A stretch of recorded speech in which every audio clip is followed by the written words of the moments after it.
Pregnancy में भी कुछ ऐसे स्पेसिफिक आई रिलेटेड कंसर्न है जो देखे जाते हैं. फॉर एग्जांपल विजन में भी चेंजेस आते हैं या ड्राई आइज़ की प्रॉब्लम भी बढ़ती है. सिमिलरली पावर कई बार फीमेल्स की फ्लक्चुएट करती है. तो सबसे पहली बात तो प्रेगनेंसी का इन सब प्रॉब्लम से क्या रिलेशन है और किस तरह से इसे प्रिवेंट किया जा सकता है? सो प्रेगनेंसी बोलो या मेनोपॉज बोलो, ये एक हार्मोनल चेंजेस है. जब हम देखते हैं कि प्रेगनेंसी के अंदर एक तो वाटर रिटेंशन होता है. बहुत से लोग हाई सोडियम कंटेनिंग डाइट बहुत ज़्यादा लेते हैं और ये वाटर रिटेंशन की वजह से कभी कॉर्निया स्वेल होती है, चश्मे के नंबर चेंज होते हैं, ड्राइनेस भी बढ़ता है. लेकिन ये सब चीज़ उसके लिए एक ही है कि आप ग्लासेस पे शिफ्ट करो और जब भी प्रेगनेंसी ख़त्म हो जाती है तो ये लगभग चेंजेस रिवर्सिबल होते हैं. जो रिवर्स नहीं हो सकता वो एक चीज़ है कि आपका प्रेगनेंसी के अंदर यदि आपका विजन ब्लर हुआ और आपका हेडेक हुआ तो इसका मतलब आपका बीपी बढ़ गया है. और वो जो डैमेज होता है रेटिना के ऊपर वो बहुत इंपॉर्टेंट चीज़ है.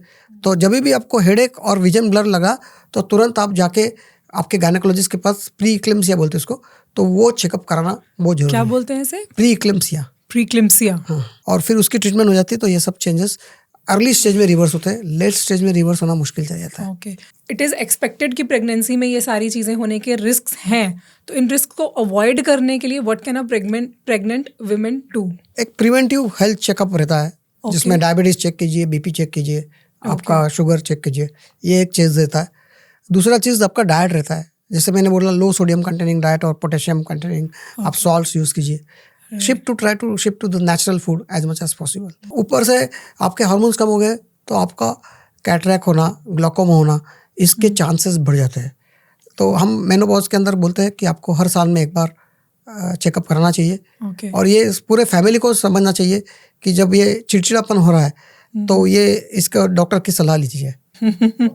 एवरी चिड़चिड़ापन a woman goes through has a reason behind it. तो बेसिकली ये जो हम बोलते हैं कि ये जो सब प्रेगनेंसी है या मेनोपॉज है उसके अराउंड आपका इमोशनल चेंजेस भी काफ़ी होते हैं. और वो इमोशनल चेंजेस जो हो रहे हैं ब्रेन में उसका डायरेक्ट रिफ्लेक्शन आर आइज़.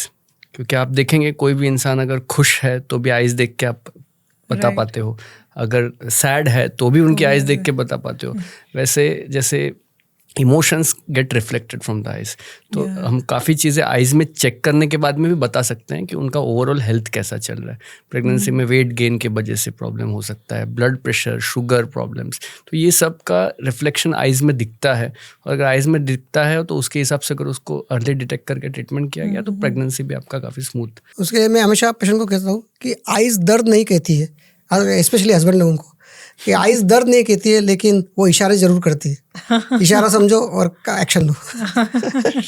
ऐसे ही थोड़ी ना आंखों पे इतने सारे सॉन्ग्स हैं.